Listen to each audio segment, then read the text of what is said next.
As Kenyans waiting for Rigathi Gachagua to announce his new own political party, the UDA allies are now running helter-skelter to rescue President William Ruto and coming up with the spirit of 1992, 1972, whichever the year was it, because I'm forgetting it a little bit, but whatever 1997, and 1992. But whatever Moses Kuria is coming up with is a clear bombshell that they are ready for war. In any case, William Ruto is going to be defeated. Then they must go back to the drawing board and assure William Ruto that he should not leave the office. According to Moses Kuria, he is saying the more things change, the more they remain the same. The 2027 presidential election will have the same intrigues and outcomes as both the 1992 and 1997 presidential election. I was in the heart of both, so I know. That is what Moses Kuria is coming up with. He was in the heart of both, and he understands what normally happens. Fellow Kenyans, before I dig deep into this, allow me to take this golden chance to thank you and appreciate you so much for your continued support in this channel. Because if it was not your support, then this YouTube platform could have not reached where it is as of now.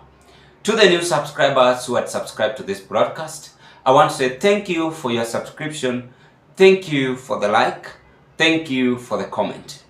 Ladies and gentlemen, if you are a first-time viewer watching me in this broadcast, I request you kindly do me a favor, take a 1 second, click that notification bell and subscribe to our YouTube channel.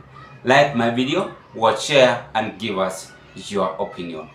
Allow me to dig deep into this, ladies and gentlemen. Number one, you see, the UDA administration is facing it right now.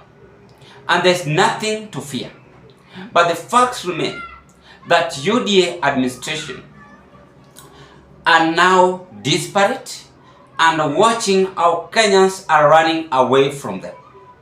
Last year, when I advised this government, and I told them this way, that for them to survive 2027 presidential election, forget about the MPs, forget about the MCS, forget about the governor's position, but presidential election, they must now advise President William Ruto on how he should behave as a leader.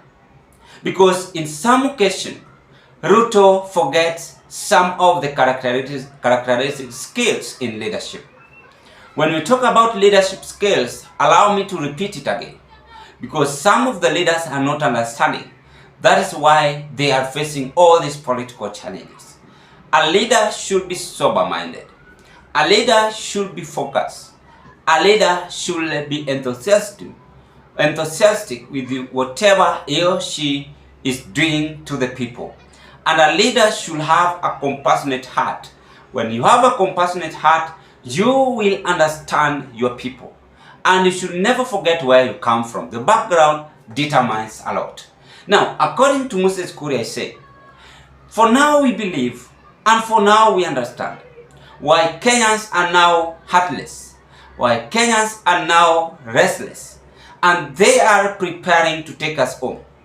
But before they take us home, let us bring that spirit of 1992 and the spirit of 1997, how they used to do in the presidential election. And in any case, they will take William Ruto home. We must now fight for our right.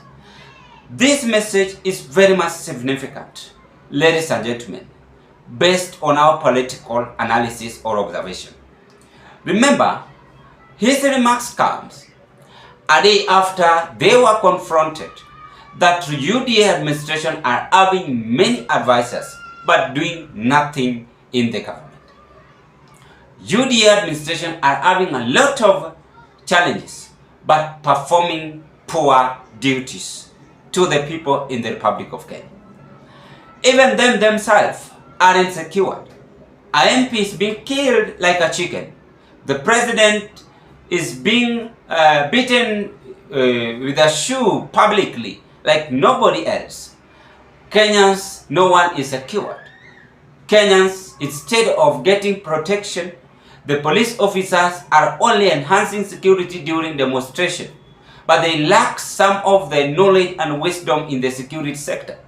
That is why I told you that if it happens, I become the head of state in some years coming, then we must ensure that the securities are well secured, they are well trained, and there must be a discussion put on the table whereby even the CS of Interior, the police officers, the KDF, the Kenya Navy, and any other security sectors, we must have a substantial discussion.